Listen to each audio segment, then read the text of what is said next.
Well, students who took over Blackburn Center at Howard University last week are still fighting for answers tonight. They're still on campus trying to get the administration's attention. Fox 5's Jacqueline Matter joins us now with the very latest on their demands. Jacqueline. Hey there, guys. It's been more than a week now that students have been taking part in this protest since they began that sit-in, demanding change over what they are calling deplorable living conditions. More than 150 students now taking part, many of them camping outside of the Blackburn Center. Tonight, they tell us, despite their efforts over the past week, not much has changed. We understand that it is not a normal college experience to be living with mold and having respiratory issues and safety hazards in our living spaces. Stories with videos like this one, just an example of what students have been living in at Howard University. There was a cracked pipe that had been there since my mom went to school here and living in these dorms. And others living with rats, roaches, mushrooms, and mold. We've been coughing, you know, like itchy eyes, just feeling really sick and like drained and exhausted. But really it's because the mold is in our rooms. Students tell us workers have come in to clean and sanitize their rooms, but with little improvement. I noticed that the mold grew back again this morning, and also they never cleaned out the mold in the AC. So we're still breathing in that mold, and I can't even live in there anymore. We reached out to Howard University to ask for an interview and were given copies of the emails sent out to students mentioning efforts to go door to door and address maintenance issues. The Board of Trustees also said in a statement, quote, "Simply put, we hear you and we continue to welcome your viewpoints on all matters pertaining to Howard." But students disagree. But most of the response has been very hostile. I was met with police, I was met with public affairs, I was called to the office, like almost called to the principal's office type, and they told me that I was making the value of a Howard degree go down. I'm in debt to be here, and we're living with, I want to say, like dilapidated dorms. We're living in a building that is not safe. Despite threats of expulsion and suspension, students say they'll do whatever it takes to address what they say is decades of negligence towards living conditions at Howard. So as we said from the beginning, we're not leaving until our 4 demands are met. There's no compromise. They're easy. First demand, as I said, is an in-person town hall with President Frederick by the end of the month. Howard University approaches its 150th anniversary. None other than the Caribbean sun sits at the helm, leading it there.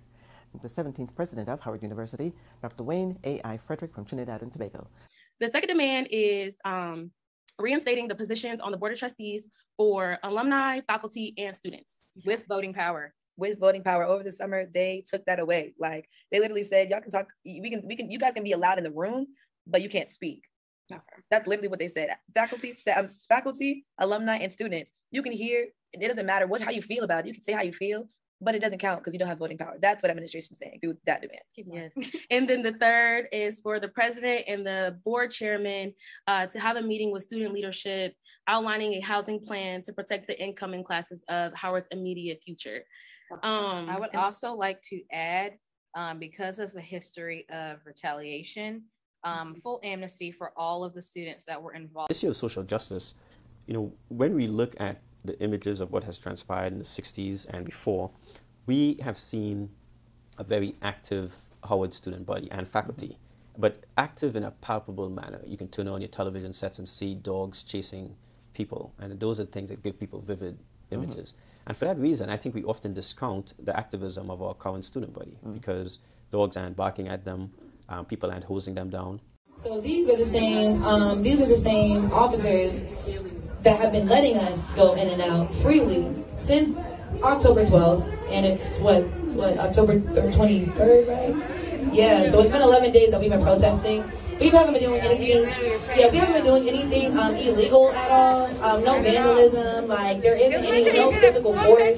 Nothing. We're actually in our constitutional rights and within the student code of conduct. So it's just very, very confusing and flabbergasting, and I'm bewildered at the fact that you're standing right here, and the same officer that has opened the door for us time and time again to let us in and out is saying no. Master said y'all have to stay out. Shame on you. Shame. Shame. Shame. Shame. Shame. Shame. Shame. And we want to make sure it's known that we are saying shame to that uniform. But I do want to bring love to you because you are a black man. We love you because you are a black man, but we are disappointed in you because you are letting that suit take control of you as a person. You're letting that $20 an hour because y'all got real comfortable and showed us y'all paychecks. Y'all got real comfortable showing y'all paychecks. So y'all are making between $20 to $25 an hour. Y'all can fact check that too. I can look that up. But yeah, we know that because y'all actually, y'all mess with us. Y'all was chilling with us. He gave y'all waters. We learned y'all names. We said good morning. How are you doing? And now you're saying, fuck you. We don't answer to you. We answer to NASA.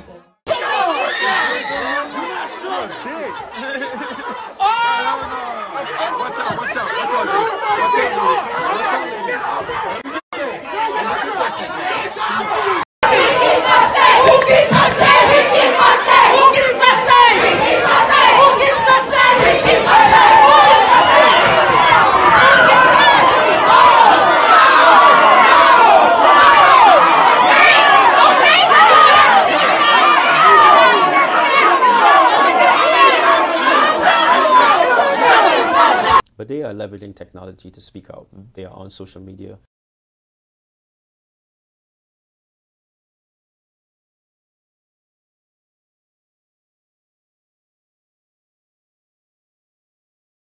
They are actively doing those types of things that we must embrace as a new activism, a new way to express themselves, and a new way to bring about change. And that's one that I think that we have to create a platform here at the university for those students to continue to grow and to continue to express themselves. Despite threats of expulsion and suspension, No school wants to be protested against, but it's not like we're out here because we want hot tubs in our dormitories. It's because we want livable conditions.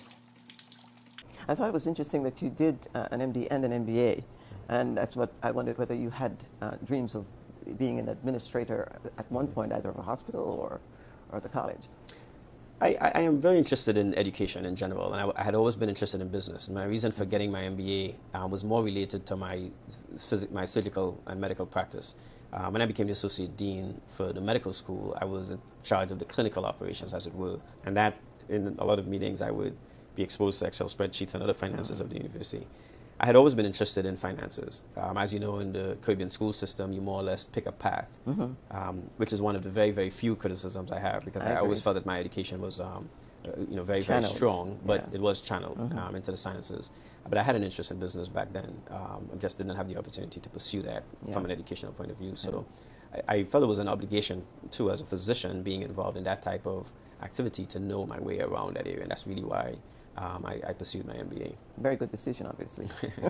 It served me well. Yeah. Some finances as well. The university did ask for $240 million in federal funding for this year's budget request, according to the Department of Education. The university and the school financed.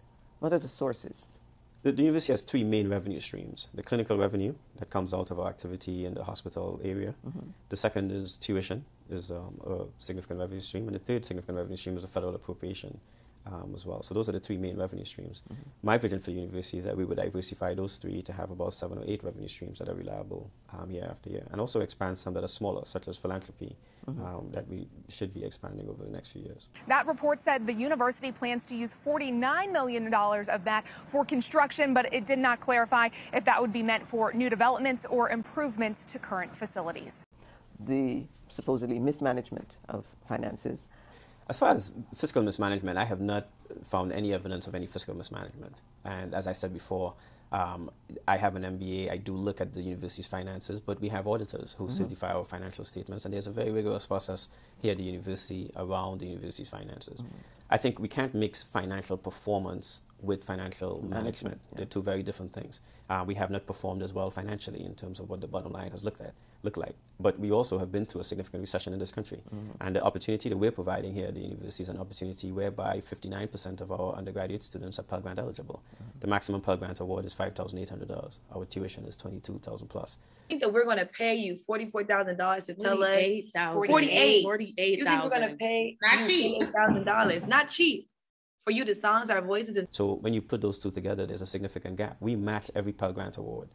So even if you get the maximum Pell Grant award, where your expected family contribution is 0, we are giving you $5,800 to match the $5,800 the federal government is giving you, and you still have a gap. So when you look at what our income streams are, and you try to match those against the expenses, there certainly has been a gap over the past few years, and we have to be nimble and facile about how we look at the university's finances. We have to diversify the revenue stream, and more importantly, we have to be very clear about how we allocate resources so that expenses are managed very well. And I think we're well on the way to do that. so that the financial performance that I think people are speaking to is one that we will be able to produce. And I think the credit ratings and all of those other things will obviously fall in line as long as we do the right things around the finances. Yeah.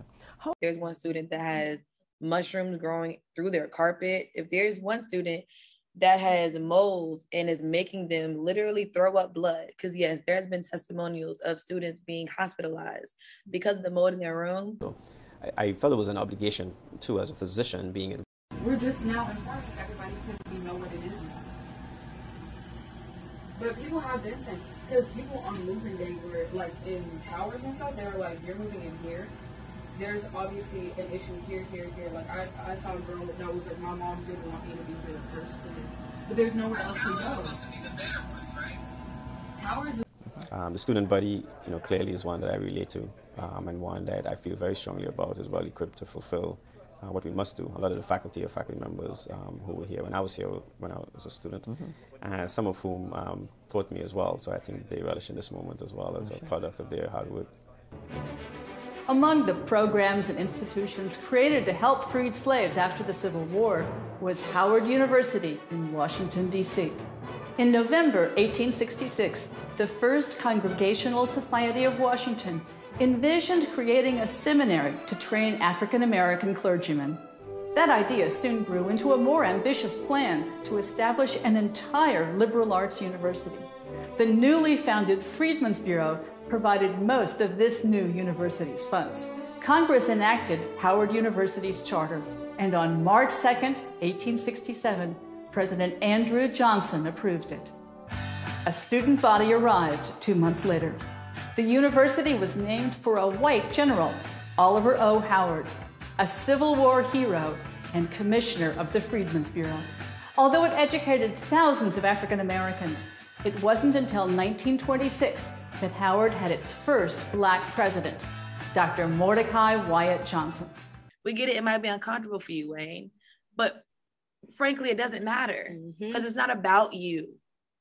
We get it, it might feel uncomfortable, but it's not about you. It's about the students. Right. So the sooner you realize that, the sooner we'll get out of Blackbird if you just meet our demands based on our criteria. There are some Black people who get into high positions not so they can extend a hand and help other Black people get to where they are or even surpass them. They enjoy being the only Black person in the room. They don't want there to be other Black people with them when they're rubbing elbows with white people. They want to be the talented 10. They want to be the special Negroes, so they can look down at the other Negroes and say, I'm not like those Negroes over there. I am better because I am insert whatever. I am educated. I am light. I have straight hair. My parents are half something else. Okay? These people are uninterested in disrupting the current system. They're uninterested in helping those Black people less fortunate or who just need the plan to get to where they've gotten to. They want to become your master. They want to join the oppressor class on you. They don't want to help us eradicate racism and bigotry and white supremacy. They want to join it so that they can be the one with the whip. We have to watch out for these Black people. And I'm seeing them be elected all over the country. In New York, I feel all of our Black politicians fit into this category. All. If that wasn't the case, how are we being gentrified? How are the police treating us the way that they are? How are we being evicted out of our homes when they are the majority in the politics here in New York? Satisfaction guarantee means that we want Wayne Frederick, administration, and student body to have an in-person town hall.